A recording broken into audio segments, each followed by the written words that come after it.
ነው መብት የሚሆነው? አንተ ራሴ አላህ ንብረት ነህ። እሱ ነው የፈጠረ። የምትተነፍሰው እሱ ያዘጋጀልህን አየር ነው። የምትመገበው እሱ ከላይ በዝናብ አማካኝነት ያወረደውን ውሃ፣ ከመሬት በእጽዋት አማካኝነት ያበቀለውን ምግብ እየተጠቀምክ ነው። የምትራመደው በዘረጋልህ መሬት ጀርባ ላይ ነው።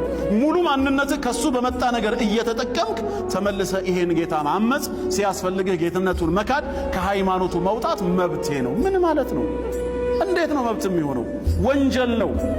ወንጀል ስለሆነም ጀሃነም እሳት ተዘጋጅቷል። የዱንያው እኮ ባትገደልም ነገ መሞታ አይቀርም። ለምን እሱ ከነከናቸው ነገ ዘላለም እሳት ጀሃነም ሊጠብቀው አይደል? እንዴት ነው ታዲያ መብት የምትሉት ነው የምንላቸው። ይህንን ስትላቸው ነገሩን መቋቋም ወይ አጸፋዊ ምላሹ ካንተ የተሻለ አለመሆኑን ሲያውቁ ነገሩን ይቀይሩትና እኛ እኮ እንደዛ ማለታችን አይደለም ይለዋል። አምላክማ ይቅጣው፣ ሰውየው ኃጢአተኛ በመሆኑ ወንጀለኛ በመሆኑ ጀሃነም ይክተተው፣ እሱ ላይ አይደለም ተቃውሟችን፣ አንተ ማነህና ነው እዚህ ምድር ላይ የምትገለው ማለታችን ነው ይለዋል። ተመልሰው መጀመሪያ መካድ መብቱ ነው ሲሉ የነበሩ ሰዎች ወደዚህ መጣቸው። እዚህ ምድር ላይም እኮ ይገደል ያለው አቡ ሀይደር አይደለም፣ ነገ በትንሣኤ ቀን እሳት አስገባዋለሁ ብሎ የዛተው ጌታ ነው ዱንያም ላይ ህጉን የደነገገው። ነገ ይሄ ጌታ ይሄንን ከሃዲ ባሪያውን በእሳት መቅጣቱ ትክክል ነው ብላችሁ ካመናችሁ ዱንያ ላይስ መንበደለ ዲኑሁ ፈቅቱሉሁ ብሎ ህግ ማውጣቱን ለምን አትቀበሉም ታዲያ?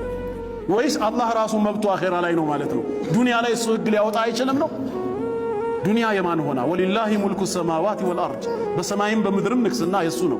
ስለዚህ እኛም እናስፈጽመው የአላህን ህግ እንጂ ሃይማኖቱ የቀየረ ሰው ይገደላል ሲባል አንድ የሃይማኖት ጉባኤ ወይ አንድ የመስጂድ ኢማም ያወጣው ህግ አይደለም።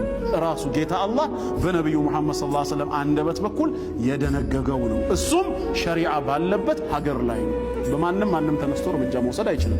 ቃዲ ነው ይሄን እርምጃ የሚያስፈጽመው ሸሪዓ ባለበት። እንደገናም ይሄ ተግባር ሲከናወን አወለን ኢስቲታባ ተውበት እንዲያደርግ መጠየቁ አይቀርም ለ3 ለ4 ቀናት ያክል።